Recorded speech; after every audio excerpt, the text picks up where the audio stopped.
Just a second, it's ticking. Okay, great. Okay, so we're ready. Okay, so let me introduce Pedro Frejlich for today's Global Poisson webinar. He's going to tell us about the bundle picture of Poisson transversals. So go ahead, Pedro. Okay, thanks. I would like to start by thanking the organizers for the invitation. It's a pleasure to speak at the Global Poisson. So I would like to talk about part of this joint work with Johan Marcoux about Poisson transversals. So this one is kind of like a global, infinite dimensional take on the story. So this is the plan for today. I wanted to start like the first few are historical, motivation, setting the language, and then we start actually talking about families of Poisson transversals from point 4 onwards. So my talks are usually tiger flavored, but this is doggy edition, as you're going to see later. So the starting point I wanted to use for the talk is Weinstein splitting theorem, which is perhaps like the common denominator for everyone in the seminar. So this is from this foundational paper in 1983. And specifically, I wanted to talk about this theorem, the splitting theorem. So it essentially says that a Poisson manifold can be split in a neighborhood of a point as a symplectic manifold and a Poisson manifold whose rank is 0 at that given point. This second sentence, that the factors S and N are unique up to local isomorphism, will enter the picture later. So this theorem is usually, like the first part of it at least, is usually stated as the existence of local coordinates P, Q, and X, such that pi, the Poisson structure, takes this form that I wrote. So the symplectic part is the first sum, and the one corresponding to n here is the second. So just a little picture, in this neighborhood, the symplectic leaf here in yellow, and this other submanifold n in green. Pedro, there's a legitimate point in the chat. Could you maybe do full screen on your slides? Because it's a bit too small for some people. Yeah, let's just if it's possible. It's usually Control L. Control L. They don't work. Yes, but this is Windows, so. Presentation mode, full screen. Is that better? It's a little better. I should be able to take out this thing here, right? But yes, try presentation mode. Presentation mode. Oh, now wait. Now I think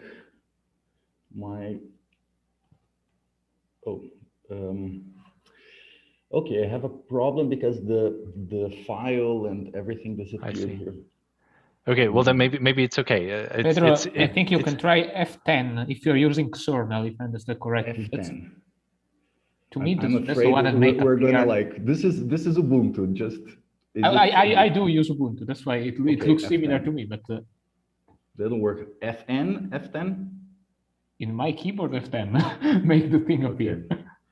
Well, I think that like F11. Oh, maybe I can share the slides. Is that any better? Yeah, that would certainly work for some people. Okay, sure. So let's just see how I do this.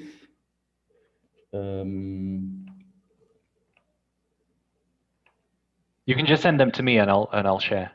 Okay. I'll send you an email now so that you have it. Okay. So I send it now, or should I send it later? You can send them now. I think some people would appreciate having the slides. Okay. So let me just do this 1 second. Sorry, I knew that there was going to be some technical difficulty. Seminars. I just sent you an email so that you can just reply to that. Okay, let me just see.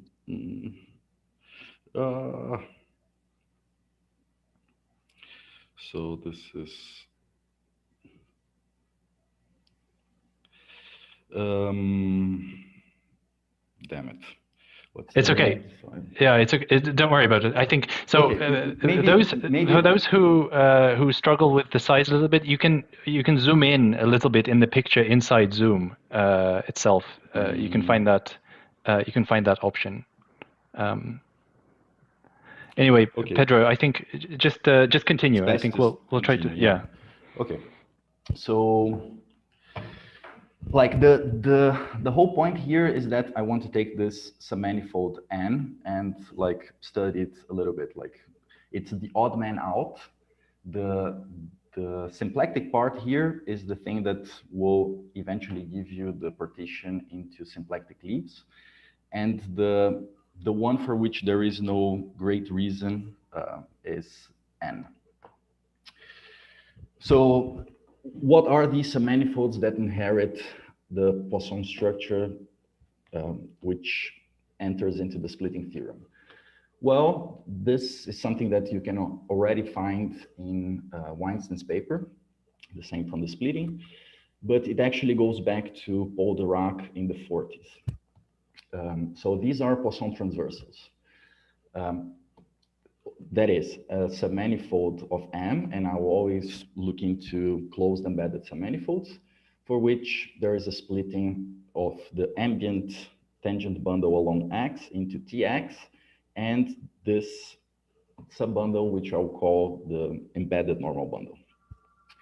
So the Poisson structure on X can be described in terms of the ambient one as what are its leaves? Well, X meets the symplectic leaves of M transversally, so you intersect and you have a submanifold, and each such intersection is a symplectic submanifold of the leaf in which it sits. So there's a bunch, the comments in orange, like, are pertinent references to all the story. For example, here I would mention also Curran, Krenik Fernandes, Catania Zambon. There's also like two preprints, Brambilla, myself, and Martinez Torres, and Gödens, 2020, that take on the story of which submanifolds inherit Poisson structures and playing around with them. Okay, so let's discuss a little bit Poisson transversals. The nice features that I want to mention about, just let me make a very quick comment here about the nomenclature. We're calling here Poisson transversals manifolds that in older literature were called co-symplectic, and this is a term that is still favored by many. The reason why we do not choose this name is that, well, first of all, there is like a conflict of nomenclature with another object in symplectic geometry, and also that it breaks the philosophy that we want like to consider transverse objects which are Poisson. So this notion makes sense not only in Poisson manifolds but also in the Dirac manifolds, and there it's not really co-symplectic that should be the name, but like rather co-to form. So I'll stick to this nomenclature and hopefully no one will be too offended. So the good thing about Poisson transversals. So first of all, they're abundant. Like to every point there is one. This is part of the statement that I started with from Weinstein.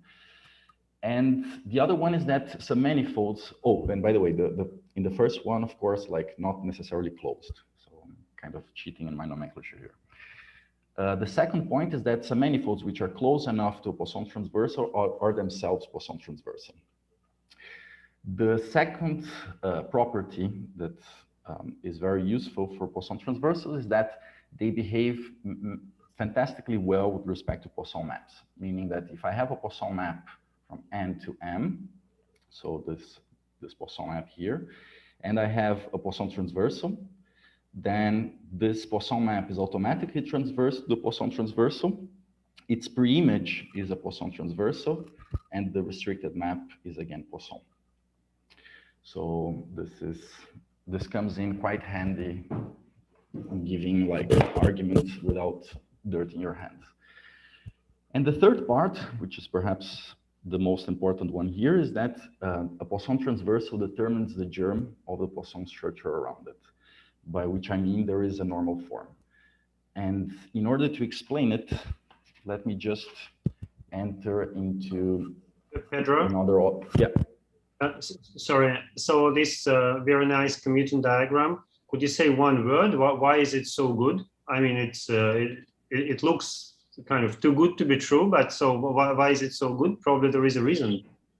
Well, the reason is that like the Poisson transversal is transverse to the leaves, right? So a Poisson map tends to, like, it's on leaves, it tends to be open, right? Like the symplectic part that is normal to it is automatically in the image, or around it, it's in the image of the Poisson map. So it's like being transverse to the symplectic leaves makes it that every Poisson map is transverse to the leaves. It's kind of like a, does it make sense? Okay, thank you. Okay. Yeah, thank you. Okay, so in order to discuss the setting, which will be very useful as a general philosophy and will appear as an object later, is to, and in order to give the normal form theorem, let me just remind briefly what the rock structures are. So the rock geometry deals with sub-bundles of this generalized tangent bundle, so the sum of tangent with cotangent, which are Lagrangian for the canonical pairing, coming from the pairing of these two guys, which in formulas is this one. So here U and V are vector fields or vectors, and psi and eta are one forms.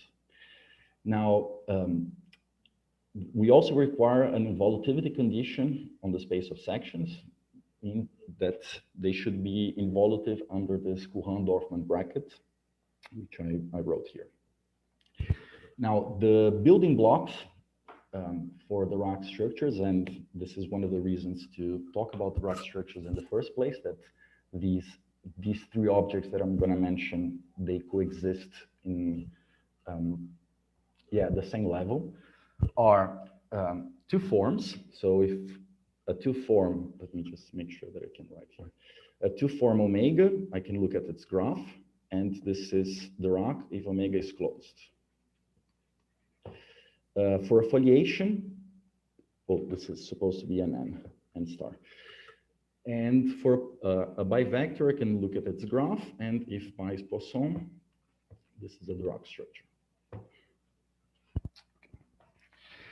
Now, the two properties that I want to mention about the rock structures that are going to appear in the normal form are these. First, if I have a map, a smooth map that is transverse to the rock structure and the target, meaning that its image is transverse to the image of the anchor, then there is an induced pullback to the rock structure, explicitly given by this formula here. So you look at all guys that are related to sections of LM. And the second one is that if you start with the rock structure LM and you select a close to form, then you can gauge transform the rock structure, so adding the image of omega, and this thing is still the rock. Now, one thing that I should perhaps mention at this point is that X a PT, so a Poisson transversal, then we can split X. The graph of the ambient, the rock structure, or the ambient Poisson structure as the gauge transformation with respect to sum to form of that embedded normal bundle, and gauge transform by pi x, so the induced structure on the annihilator of that embedded normal bundle. So here this two form sigma x is non-degenerate on this bundle, And pi x, as I said, was the induced structure. Okay, so the recurring object here is going to be tubular neighborhoods, or a p-tubular neighborhood, as I'm going to use it. So what is this? You look at the normal bundle to X. This is the canonical projection. I'm looking at some open neighborhood of X inside the normal bundle and an open embedding T of U in M, which fixes X to first order. So that's what I want to call a tubular neighborhood. And a p-tubular neighborhood is going to be also the choice of a one-form U alpha, on U.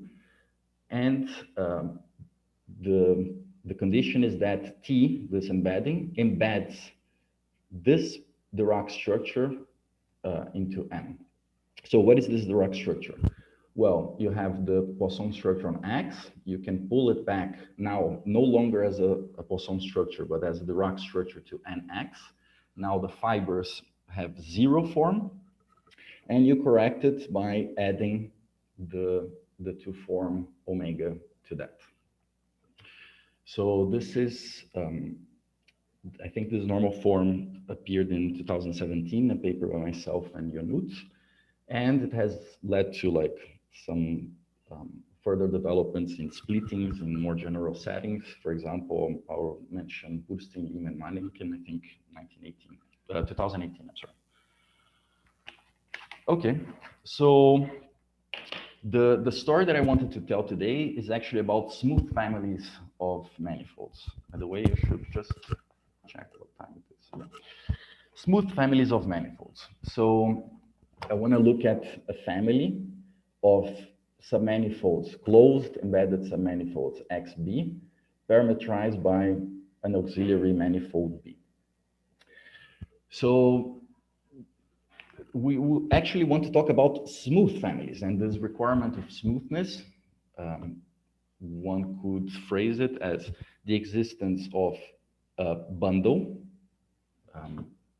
E over B, equipped with a map R from E to M, which embeds the fibers of that bundle. And the manifolds here in the family are supposed to be the image of that map.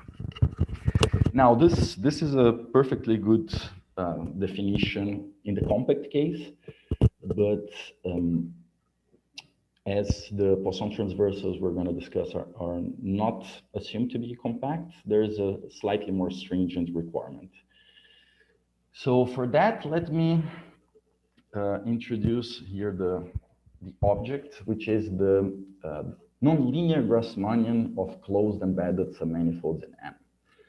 So this is a smooth manifold modeled on vector spaces of compactly supported sections. So the extra requirement that I was mentioning in the previous slide is this compact support.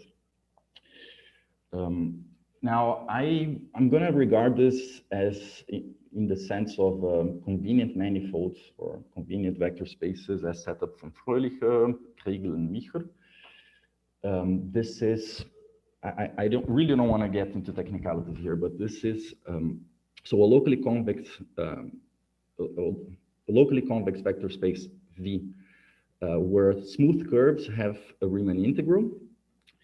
And the reason why I'm interested in looking at things in this language is that this weak calculus is ruled by smooth curves, in the sense that, like, if M and N are modeled on such vector spaces and I have a map, this map is smooth when it maps smooth curves into M, into smooth curves into N.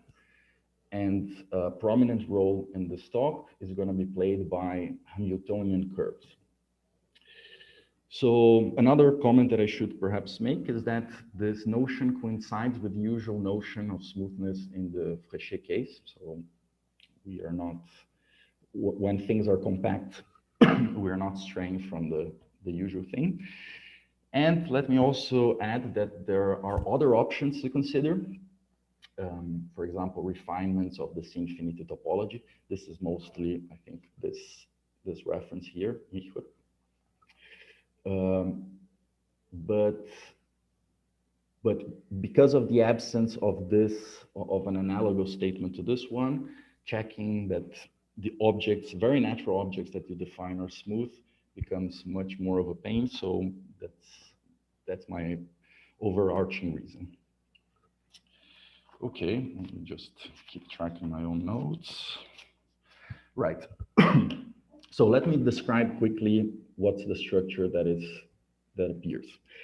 So our atlas for the nonlinear Grassmannian is going to be indexed by tubular neighborhoods. And given a tubular neighborhood, I'll consider all those compactly supported sections that map the whole, this is supposed to be epsilon, should lie in the interval, that map, well, for which V or epsilon V maps X inside U for all epsilon in the interval. So that has an obvious map, which is going to be the chart. Now, the nice thing about this smooth structure is this characterization of what a smooth curve is. So a curve into the nonlinear Grassmannian is smooth exactly when there exists a time-dependent, compactly supported vector field whose flow traces C. So if I take the manifold at time S and I flow from S to T with this flow, I get the submanifold at T. Now, there's this obvious action of the connected component of the diffeomorphism group on M, and this is transitive on each connected component.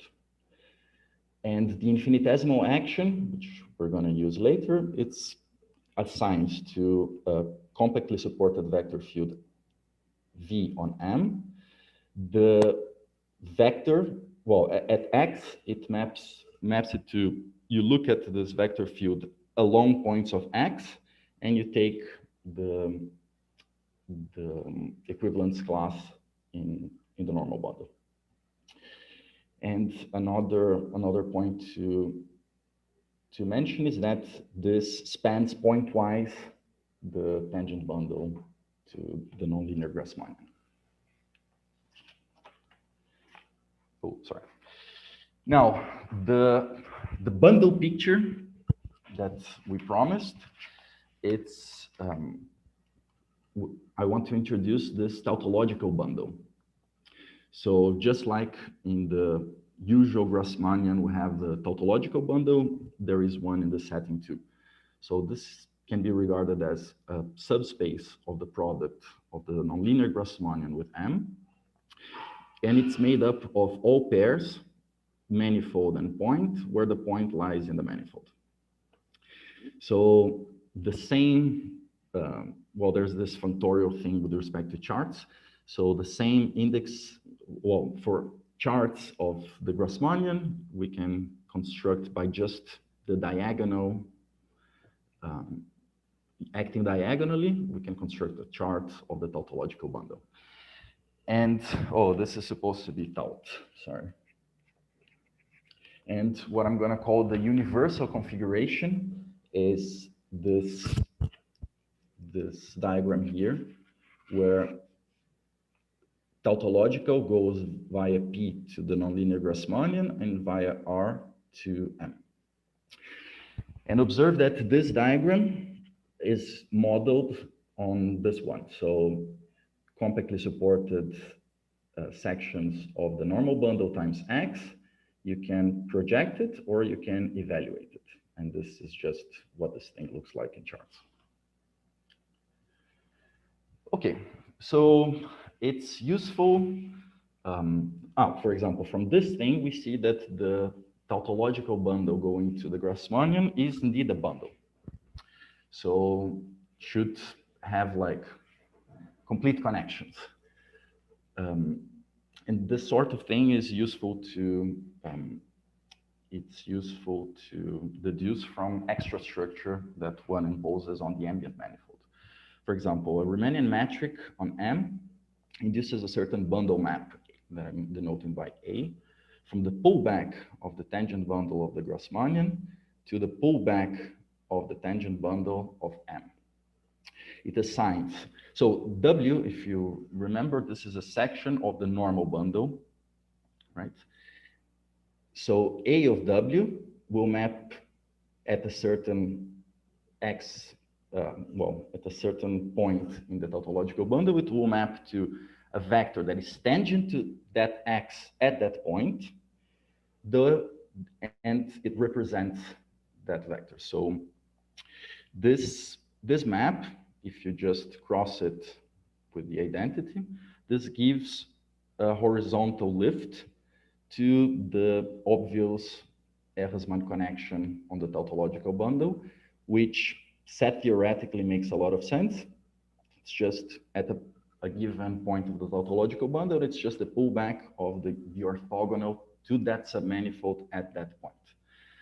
So this rule that assigns to a vector on the Grassmannian, the push forward of the horizontal lift is a way of like translating, because we're here talking about the same objects. They're all normal or like normal vector fields to the submanifold in question. But this one is the one that assigns the representative that is normal in the sense of the metric. Oh, yeah, this is. So one thing that one could define to, and this is going to be like a model for what we'll do in the symplectic story, is that one could define on the Grassmannian a certain metric, or a weak metric if you prefer, that takes two vectors v and w at x. It represents them in the manifold as normal vector fields.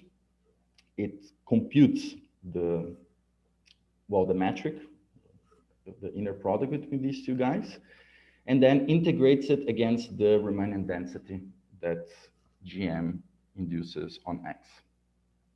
So our story is going to be like somewhat the symplectic analog to this.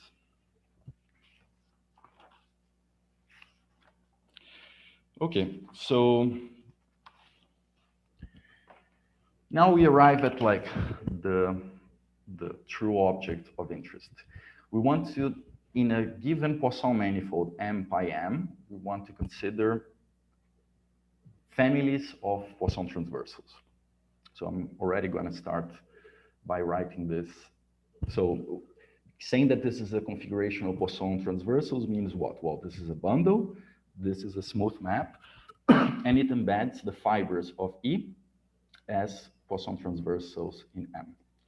Now, just because it embeds fibers of E as Poisson transversals, it automatically means that R is transverse to the graph of the Poisson structure on M.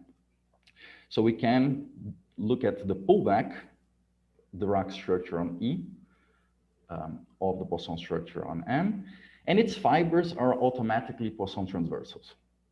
Right, so that's just a tautology.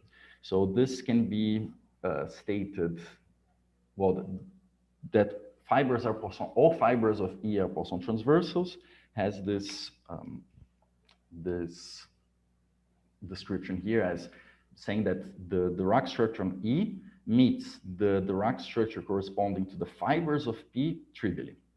And this is equivalent to saying that LE, the Dirac structure here, splits as the gauge, well, there's a Ehresmann connection H, and LE splits as gauge transforming by a certain two-form sigma H, and gauge transforming the annihilator of H by pi. So here, H is the Ehresmann connection which assembles the normal bundles, the embedded normal bundles to the fibers. Sigma is the collection of normal forms, and pi is the one that gives the vertical Poisson structure on fibers. So the fact that this is not symplectic but just a two-form, and yet the fibers are PTs is like my main justification for not using cosymplectic here. So someone wanted to ask something? Yes, excuse me, Pedro. Yeah. So this H, is that a choice, or is it given? No, it's canonical. Like you could say, you could play, like, I think I'm quoting this at some other point, but you could play the same game instead of Poisson transversals. You could just look at Dirac transversals. Like we still demand that the manifolds, inclusion of the manifolds, be transverse to whatever ambient Dirac structure is there, but not that the pullback structure be Poisson. And then, well, one would have kind of the same game here, except that instead of Poisson transversals, just transversals. But then this next thing doesn't hold. Like there are choices of H which realize something like this, but this is not given. If you remember, like in our Poisson transversals from the very beginning, here, there is this choice is unique. Oh, okay, so it's that one. Yeah, thank you very much. You're welcome. Let me just see where I was. Yeah. Okay, so this is what is called coupling the Dirac structure with Vorobiev triple sigma, H, and pi. So this was first described, I believe, by Vorobiev in 2001 in the setting of Poisson structures, and Braik, Fernandez, and some other people, Wade. By the way, I should like already apologize for everyone that I'm not citing here. I try to, but yeah, things are very classical and many people work on these things. Okay, right, and also if I'm at this point, maybe the whole story in the symplectic case traces back all the way to like Sternberg, Weinstein, but let's try to move forward. So now that we know what we should expect from a configuration of Poisson transversals, it kind of looks like we're heading towards coupling the Dirac structure on our universal, where is our universal guy? Well, on a certain universal configuration.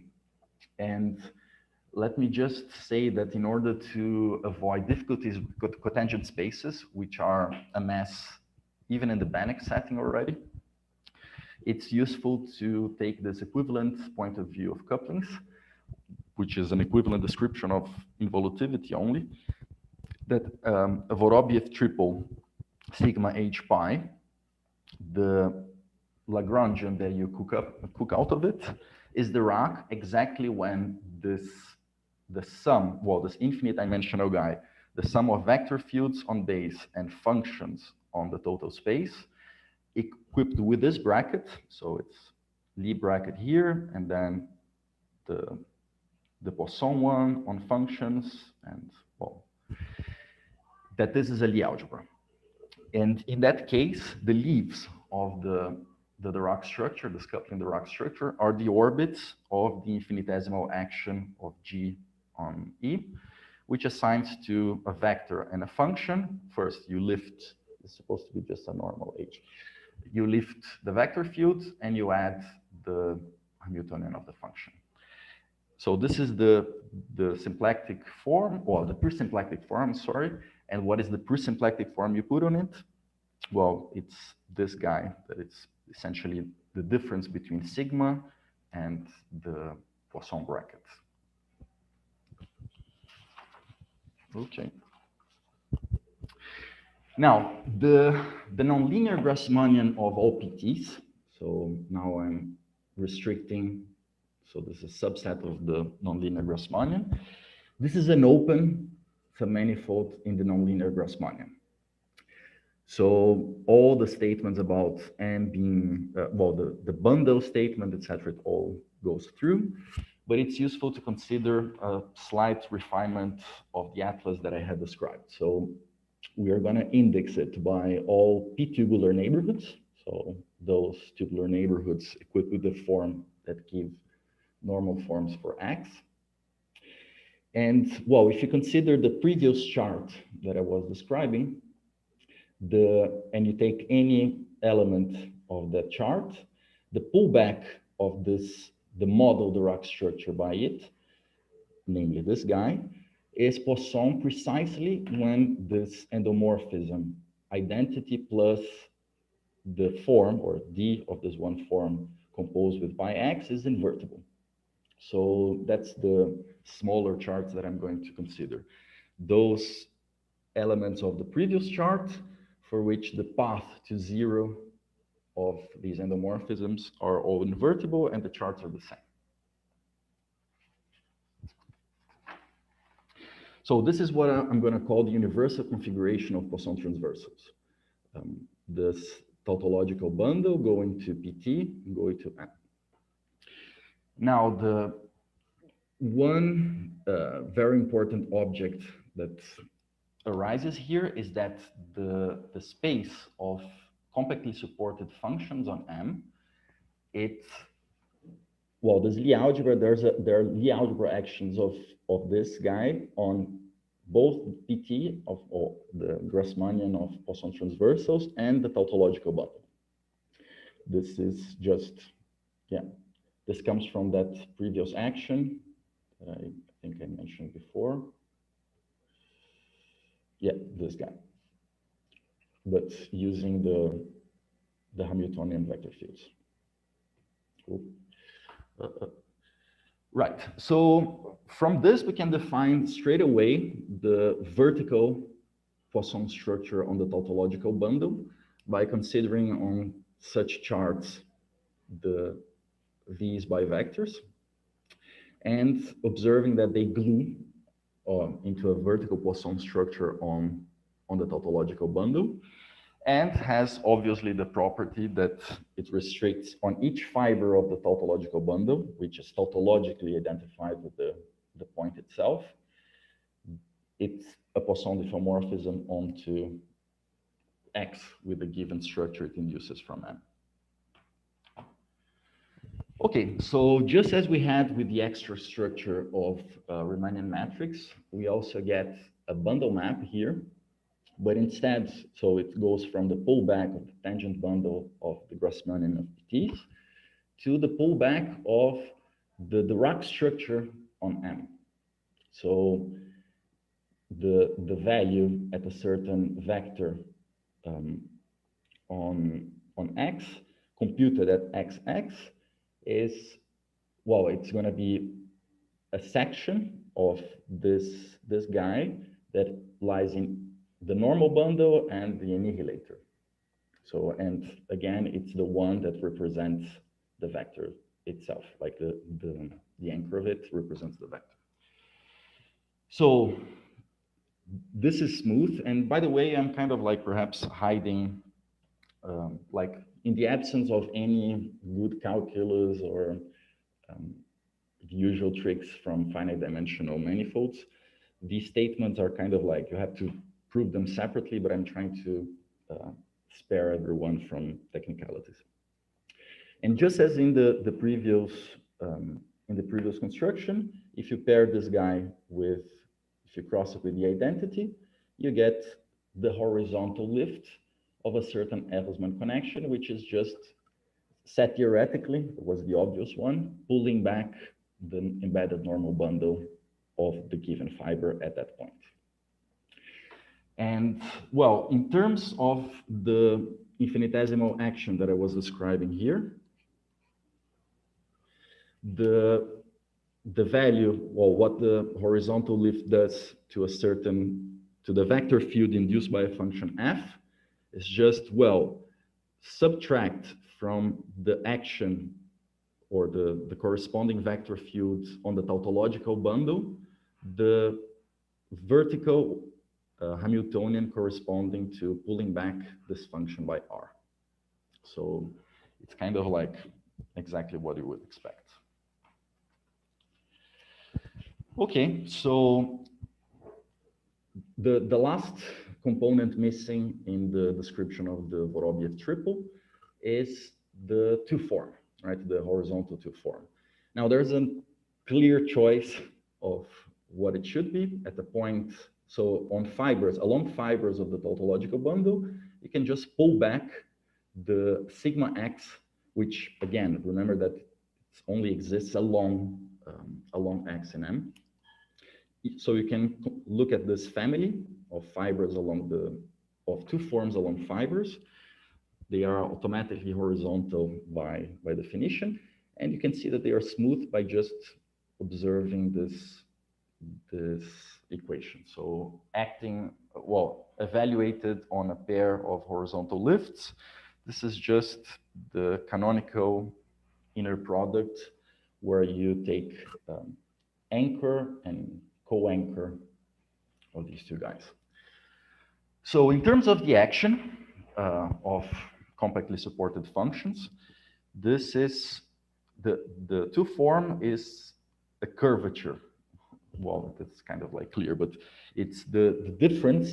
Maybe I should have written V here to make sure that we remember that this is the vertical. So take functions f and g, pull them back to the tautological bundle and compute the vertical bracket, and subtract to that the pullback of the bracket of f and g in M. So this is our Vorobiev triple. Now, well, I just defined the triple, and I'm going to argue. I'm going to do a small digression before arguing that this is Dirac. So, crucial point here is the stability of Poisson transversals. So, suppose that you start with a curve in the Grassmannian of Poisson transversals. So at time t, I'm denoting by xt the Poisson transversal at that time. So this gives rise to a pullback configuration, right? Maybe I should have mentioned that the universal configuration is just that every family parameterized by some b gives a map from B into the Grassmannian, and the pullback is exactly it's isomorphic to the configuration. So it pulls back to a configuration with base I, which is coupling by what we discussed before, and by dimensional reasons, there's no form. So the horizontal lift of the standard vector here on I lies in the Dirac structure. This is part of this thing being zero. And it's related by both maps. So if I map this to I cross M, it's related to DDT and the image of that special bundle map that arises when we have a Poisson structure on the ambient manifold. And compactly supported section. So, and here, well, it's only defined along the image of the family. Now, explicitly, this is just taking the velocity of the family and seeing what is the one form that the normal form to the PT gives. So this means that the tangent space to the whole family, regarded in this manner, is given by the tangent space to the PTs and this other direction, which means that the one form itself vanishes on tangent vectors to the family. And therefore, the section itself is just the Hamiltonian vector field plus df of some compactly supported function f. And therefore, if you just extend, well, for some function, so this function, the flow of it, or the flow of its Hamiltonian vector field, will then map the Poisson transversal at time x with its given structure diffeomorphically onto the Poisson transversal at time t. And this, while the choice of the function that extends, so such that df extends alpha along the family, well, there is a choice there, but the restriction of this family of diffeomorphisms does not depend on it. So a path of Poisson transversals induces, without any qualification, a path that stabilizes the family, and which is the restriction of an ambient isotopy. So this is an argument that, well, already starts in the first slide when I said that I was going to concentrate on this part later. Well, this is where we are at. And I just wanted to mention that there is a similar, or at least closer to the setting in Catania-Zambon 09 that I have mentioned before. So this characterizes smooth families. Let me just check the time. Oh, yeah. Smooth families of Poisson transversals, and also shows that that connection that we described is complete, so the connection and the coupling. So the Vorobiev triple, that the canonical Vorobiev triple that arose from the tautological bundle is canonical and complete and Dirac. So remember that we were using that special definition that does not involve cotangents. And the leaves are orbits of the action of the compact Hamiltonian group on the tautological bundle. So very quick argument is that, well, in components, if you split that equation of that Lie algebra being, that algebra being a Lie algebra, you end up with the conditions being that the bivector is Poisson, which was the case. Now, because of stability, we can pull back by curves, and being preserved by parallel transport is pretty much exactly what we discussed in the previous slide. And using the action and that description that we have of horizontal vector fields, we also conclude the curvature condition for a coupling. And using the explicit, well, that omega is horizontal, and the explicit definition, or explicit description, I should say, automatically gives that the form is horizontally closed. Okay, the leaves of that coupling Dirac structure are just a pullback of leaves of M. So they're going to be pairs X and the point in it, where the point actually lies in the intersection of X with the leaf. And the restriction of all such leaves to the Grassmannian is a fiber bundle with model that intersection. And also the image of the R map into M, if you restrict to the connected component of that contains a certain PTX, this is the saturation of X. That is, it's the open Hamiltonian invariant subset of all leaves that meet X. And this can be also described as the image of X under all compactly supported Hamiltonian diffeomorphisms. Okay, so the next point that I wanted to describe is certain characteristical cycles that arise when we make another assumption. So let's assume that we have a density, a top dimensional form on M with values in the orientation line bundle. I'm going to call this invariant if the Lie derivative with respect to every Hamiltonian vector field is 0. And right, and given a positive density, we define this form now in all degrees and also with coefficients in the orientation bundle, which is twisting the density by the exponential of minus pi m. Explicitly, we're contracting these forms and summing with these coefficients. Now, the point is that this form defines the Poisson structure on M in the sense that if you have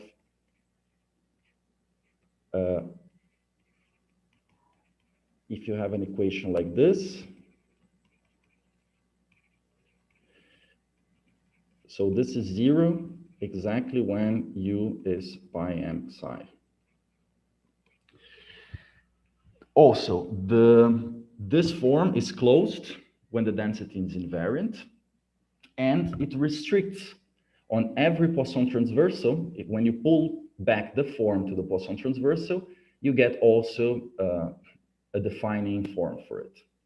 And in particular, and this is going to be important, in top degree, it has a volume, a density. So I might confuse one and the other because I like to pull back under the orientation covering. Okay, so let's assume for the moment that X is compact. And so let me just make one comment. This orientation bundle, if you have a co-oriented manifold, the pullback gives the orientation bundle of the manifold itself. So we can take the pullback of forms on M.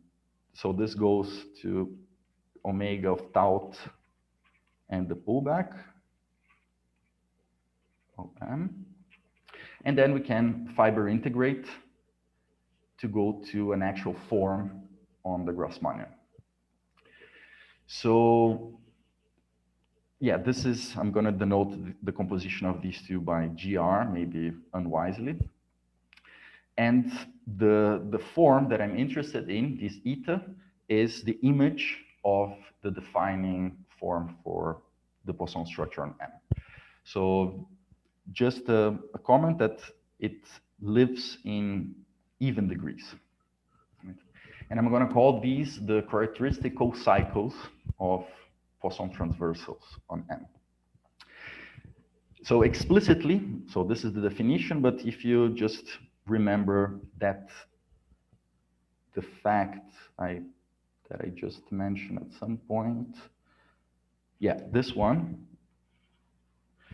then you see that the co-cycles have this very simple expression of, at a point X, you take the power of the normal form on X, you wedge it with the density, and you fiber integrate it. Now, this was all with X compact, but in the non-compact case, the co-cycles still exist except for the zeroth one. But the remaining ones are defined, and this is part of the whole compactly supported setup, because in the end, we only have to integrate a compactly supported function. And also, I'd like to mention here that there are some results in the literature that very much resemble this, but in other contexts. For example, Janusz gives in Kedra, Gao, Kedra, Trale, and these classes by Reznikov, which arise by a Chern-Weil description, but they are tantalizingly close to this, and I would like to understand how exactly they're related. Oh, sorry. Okay. Oh, and by the way, of course, by universality, we can pull back these whole cycles whenever we have a configuration of PTs. So they're always defined. Now, the interesting thing about the Grassmannian of PTs when it comes to the co-cycles is that the one in degree 2 is a weak symplectic form. So one quick way of looking at this is that the image of anchor of that special homomorphism A carries, well, first of all, it's a subbundle and it carries this non-degenerate form. So we're pretty much taking the forms along submanifolds and spreading them out in the tautological guy. And a choice of Riemannian metric on M will give a choice of a metric on this bundle, which will give rise to a compatible triple in the usual way. And this induces by pointwise, and I also put a sign here, in the pointwise way, it induces an almost complex structure on the Grassmannian of PTs, and also a metric.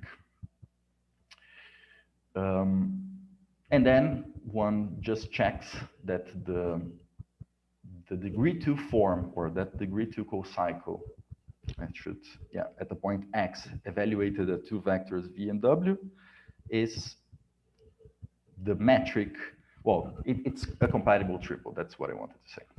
So in particular, the two form is weakly symplectic. So, oh, actually, yeah. Right, like all of these guys are closed because fiber integration is the chain map. Okay, also, it's useful to give expressions with the Lie algebra action. When you contract that weakly symplectic form with the action by some f, this is d of that function that we constructed. So you pair f with the density that you're going to integrate, you integrate it, and then you take d of it. So this is the result. An invariant density on the Poisson manifold induces a weak symplectic structure on the Grassmannian of PTs. And this is equipped with the transitive, well, transitive on connected components, right? Connected components. Infinitesimal Hamiltonian action of the space of compactly supported functions on M, which has this equivariant moment map. So, which is just what arose from this formula here. Now, invariance is just, see that like we're strongly using invariance of our density. Okay, so this has like a slightly annoying thing, and this was the technical, well, one of the technical difficulties that that stopped this project for a while, because there was no, well, the Hamiltonian, well, the Lie algebra of the Hamiltonian vector, group of Hamiltonian diffeomorphisms, it's not this. So what is exactly the group that is acting, or at least morally? And this part I already, it's kind of like, well, let me just mention here that this story, so this result is a direct generalization of a result by Haller and Wiesmann in the symplectic case, where this issue that I'm describing of the Lie algebra of Ham not being infinity also appears, but there they can do the trick of zero average functions, and here we cannot. And in itself, it's a generalization. Maybe the earliest result in this direction is a paper by Marsden and Weinstein in '83, where they describe a symplectic or a weak symplectic structure on the space of knots in an oriented three manifold. Right, and what would be the group here? So there's a Hamiltonian group, or an extended version of the Hamiltonian group, that is supposed to be the guy acting on that weak symplectic manifold in a Hamiltonian fashion. So to describe it, let's just remember that the group of compactly supported Hamiltonians is a time one flow of Hamiltonian, compactly supported Hamiltonians or functions. And on the space of compactly supported time-dependent functions, there's a Hamiltonian group structure. That you can look at it, say, in Polterovich in great detail. So you take two functions, what's their product? Well, I have to say what it is at time t. It's just ft and the push forward of gt by the flow of f. So the nice thing here is that the flow map, so even at any time, is a surjective homomorphism to the Hamiltonian group. So in formulas, it's this. And it's Lie algebra. Well, this is a Lie group. Well, again, I don't, well, this one you can make very, very precise that it's a Lie group. And the bracket, well, it's a vector space, the Lie algebra is the thing itself, but with the bracket, which is minus this thing. And well, it follows then that the average map, right, to C infinity of M is the algebra homomorphism, but now with the, this is an annoying thing that appears with the opposite bracket.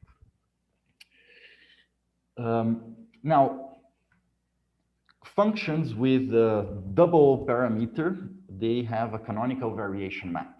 So if you have a function, you take it to its variation, meaning the solution to this equation.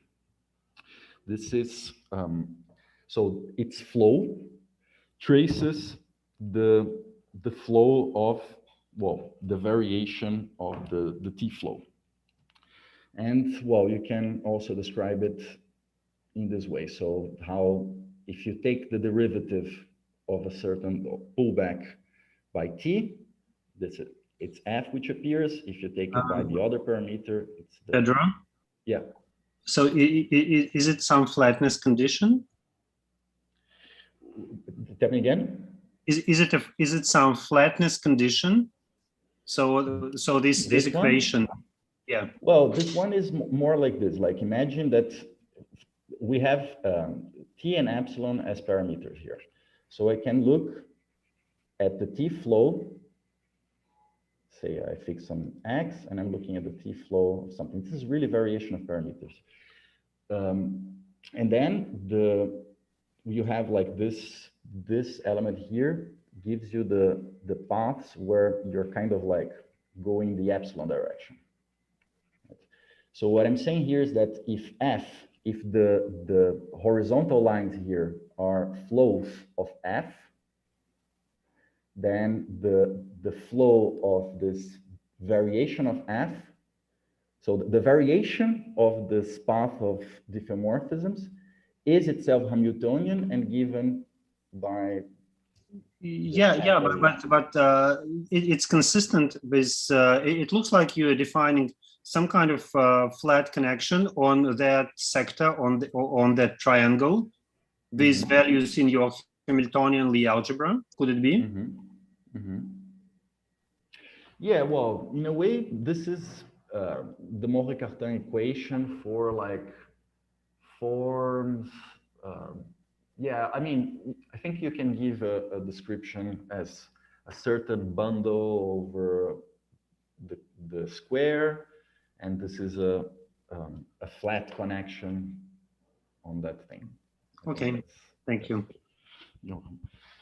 So this thing is compatible with products in the sense that if you take the variation of a product, this is, yeah, it's given by this formula, which kind of resembles the product of the variations, but not really, because this is the flow by the T guy.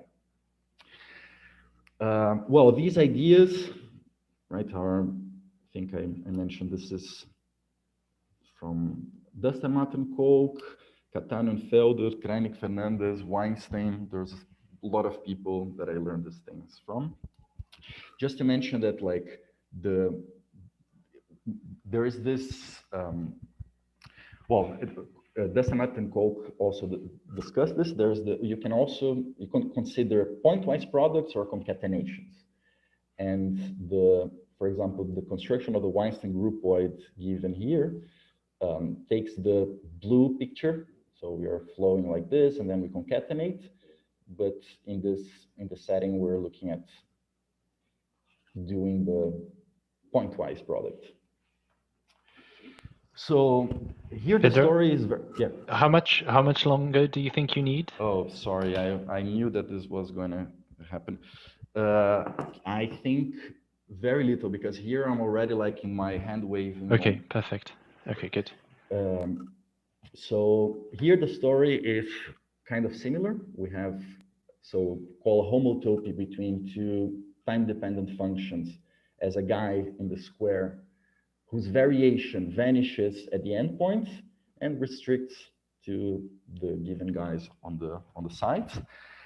And a homotopy is a no homotopy if it arises from zero. Now, no homotopic elements form a normal subgroup. Its Lie algebra is the kernel of this average map. And we define the extended Hamiltonian group as being the quotient of time-dependent compactly supported functions by this normal subgroup. And the nice thing, which perhaps should be expected, is that this group fits into an exact sequence. So it realizes it's an extension of the compact Hamiltonian group by a certain central subgroup. Yeah, and note that because of this, morally, right, I make no claims about the differential structure of G, because in the setting, quotienting is like a nightmare. But morally, its Lie algebra should be the C infinity of M compact. So this group intervenes in the following way. Like, first of all, we have variation of parallel transport. Right? So if we have a path, well, a family of paths connecting two Poisson transversals x0 and x1, and here are the fibers in the tautological bundle. Well, we have parallel transport, and it changes as we move along the blue lines. So what is the infinitesimal generator of that change? It's going to be given by integrating over the two directions of the family, the form that we have here. This is a direct application of like the usual variation of parallel transport. But just to end on a note that strongly resembles Kreinig and Fernandes, so variation of parallel transport then gives rise to a well-defined group homomorphism from the second homotopy group of the connected component of the Grassmannian of Poisson transversals that contains X, based on X, into the center of that group, of the extended Hamiltonian group of X.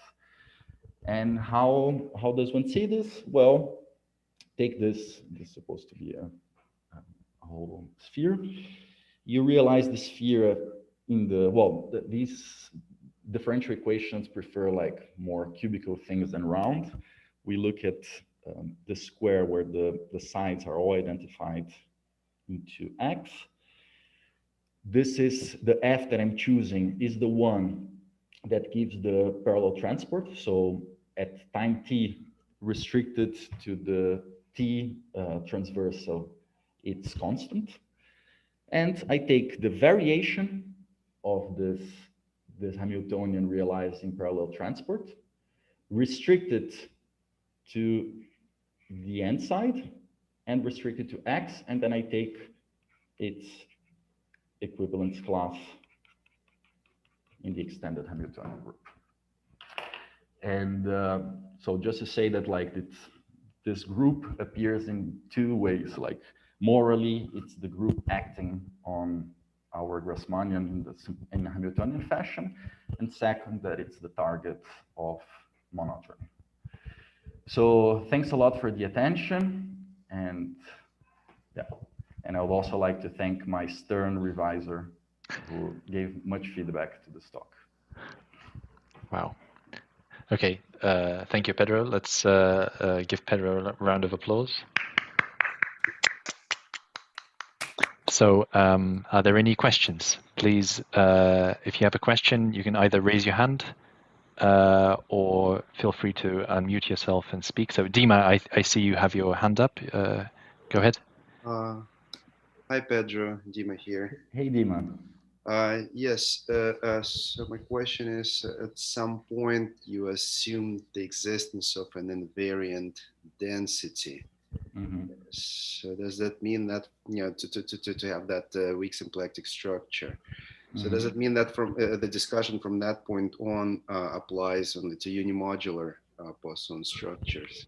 Yeah, exactly. Like, I mean, you could, there are a bunch of things. I first was of the impression that one could like weaken this requirement. But we have examples where the unimodularity hypothesis cannot, like, if you remove the unimodularity hypothesis, the forms that you get on the Grassmannian, they're not even conformally closed, which would be like, I mean, that was kind of the idea that being, right, if you took out unimodularity, maybe the forms themselves would not be closed downstairs, but conformally so, because the spinor has this conformal factor upstairs. But not even that is true. Okay. So like some kind of twisting by the modular class, that's not going to, well, not going to appear in the story. Or say that again, Dino. Sorry, no, I was, yeah, maybe kind of like expecting that if it's not unimodular, then the modular class would, play a role by, appearing in all those formulas as kind of like twisting.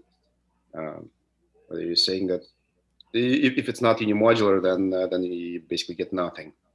Yeah, the thing is also that it's hard to control it downstairs, right? Because all of this is, like, the tautological bundle still handles both the Grassmannian and M. You can make sense of things there, but once you force things through to the Grassmannian, I'm not sure how to keep track of that modular twist. Okay. Also should mention that, like, in one of these slides where I had the reference to Kedra, Gal, Trale, Reznikov. So this paper here, it's quite interesting that they consider the similar story for the symplectic case. They show that these co-cycles that we're describing here, they're all linearly independent. So, for example, it's not the case that eta 2 to the I and eta 2I are related, at least in general. In specific cases, you can always reduce to that, but they are quite, and I think it could be an interesting thing to try to figure out what the hell they're saying. But I have little idea. Thank you, Pedro. Okay, Brent, go ahead, please. Oh, hi, Pedro. Thanks for the nice talk. Hey, Brent. I actually had a kind of very basic question from earlier in the talk. You mentioned some results on the existence of Poisson transversals. I guess it's clear that they exist. Here, this one, abundance, and is this? Yeah. So when you say that through every point there is a Poisson transversal, I guess I can see why that's the case locally.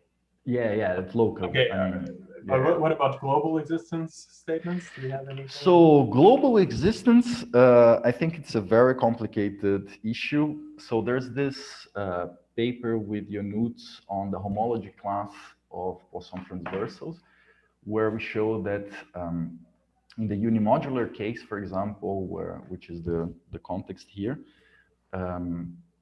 at least, so Poisson transversals, they have like a non-trivial homology class. So I can say something in the opposite direction. There are cases where you can disprove the existence of compact Poisson transversals, but proving existence seems like very, very tough. So if you play around, like, I mean, if you're given a very concrete one, then I don't know, you can sometimes prove that one exists or one does not. But like for general criteria, I think that this homology criterion with Ionuț is the only thing I know of. But there's a lot of smarter people around, so can offer some other suggestions. Okay, thanks a lot. Thanks. And Brent, sorry for like my lack of communication a while ago. It was a terrible year for me. I need to apologize. Okay, Rui, you have your hand up. Go ahead. Yeah, sure. Yeah, I have a couple of questions. So this theorem about the direct structure on the tautological bundle. Mhm. You give the Dirac structure as a triple, but is there an honest Dirac structure on this infinite dimensional manifold? Well, it depends what you call honest. Like, I mean, the thing is that we didn't want to.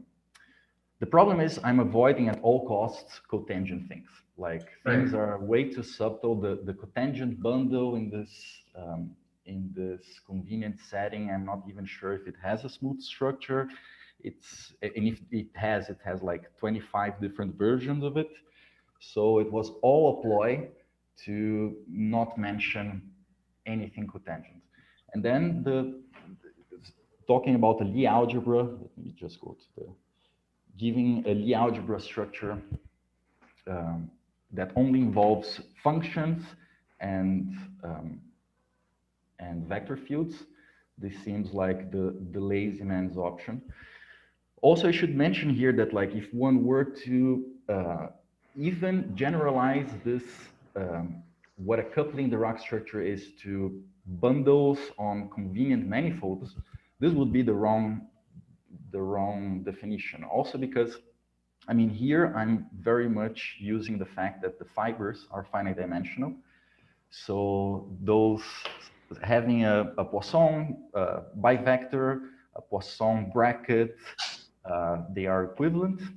But when you go to even Banach, non-reflexive Banach things I understand. Horrible. I understand it. So it was just a clarification. So the statement is about Vorobiev triples, really. It's not about some infinite dimensional Dirac structures. Yeah. And so you don't even have some kind of heuristic description of some Dirac structure. I guess for the Vorobiev triple, you could get one, but I mean more intrinsic without using that Vorobiev triple. No, I really was running away from the canonical Courant algebroid of an infinite dimensional guy like the plague. So, okay. Yeah. Well, there's some work by that from Galtieri, Eckert, etc. in the Hilbert setting. Already there, things are difficult. Right. I saw that there's a preprint of someone claiming to do Dirac geometry on Fréchet manifolds, but I looked at it and was like completely unconvinced. So yeah. Can I make a remark about this, Pedro? Yeah, sure. As far as I remember, I think there was a description of this Dirac structure also as a pullback by. Sure. It's R star of the. Right. Right. So there is this map to the manifold M, and it's really the pullback Dirac structure of the Poisson structure on M that you start with. Mm-hmm, mm-hmm. But right, I think that So the other question is: Do you have some specific examples where now towards the later part of the talk, where you assume that it's unimodular, where you can write everything down and get some kind of infinite dimensional connected with hydrodynamics or something like that? Well, actually, the examples which are not symplectic, which are not. Yeah. Well, I mean, we realized these things in. There's a bunch of examples, but pulling these co-cycles to finite dimensional couplings. And for example, to see that they were linearly independent, or to see that they were not conformally closed if the underlying manifold is not unimodular. But yeah, right. But I'm just saying, I'm asking like about explicit Poisson's manifolds that you look at the infinite dimensional. Okay, yeah, I see what you're saying. No, and now you find some. I don't know, some integrable system even on some infinite dimensional thing. So you have such. I suppose this could because that would be interesting if you could find some. Yeah, I guess that also like looking at special classes of Poisson and Poisson manifolds, more structure will appear, like integrable systems, as we were saying. It could be a fun thing to play, but. I mean, even looking like at the dual of a real algebra, for example. Yeah, sure. But we didn't. final question. In these invariants that you get, if you pull them back to a family, what you get is a foliated cohomology class? What is it that you get for the family? What do you mean? No, the co-cycles live on the base here. Like if you have these characteristic classes that you have here. Yeah. Well, they live already. They live on the base, like But they are universal. So when you have to pull them back to a family to get something concrete. And then I'm not sure if I understand what you're saying, Rui. Like these guys, these characteristical cycles, they live on the base. They live on the base. But if you have a family, so the family, it gives a map from B to PT. Right. So and now you pull back this class, and what do you get? What does it tell you about the family? Yeah, that's $1 million question. Like as I was saying, like for example, this one, when defined, right, in the compact case, this is the volume of the Poisson transversal, and this is constant. The second one, universally, it gives that weak symplectic structure that pretty much promotes the normal to form into a global thing. But for the remainder ones, I have no idea. Actually, I think that even here, where they study these classes in the symplectic case with more care, I don't think there's an understanding of what exactly they're measuring. Okay, thank you. And just one comment, because when Yonut made an intervention, I think I remembered what he wanted to say, and I think I interrupted him. So the pullback, like the Dirac structure that we have on the tautological bundle, is the pullback of the spinor on M. And the great thing about it is that the spinor, it lives in finitely many degrees.